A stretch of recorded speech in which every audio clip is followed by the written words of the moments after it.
Hello everyone. In this video, I'll guide you how to fix a frozen or unresponsive Chromebook in a quick and effective way.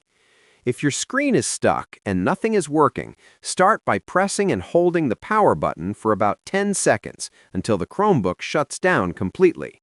Wait a few seconds, then turn it back on. If the issue continues, perform a hard reset by pressing the refresh key and power button together for a few seconds. Once your device restarts, close any unnecessary tabs or apps because too many running processes can cause freezing. Next, check for system updates by going to Settings and installing the latest version to fix bugs. You should also clear browser cache and data to improve performance. If freezing still happens, consider doing a power wash reset as a last option, and your Chromebook should run smoothly again without freezing issues now.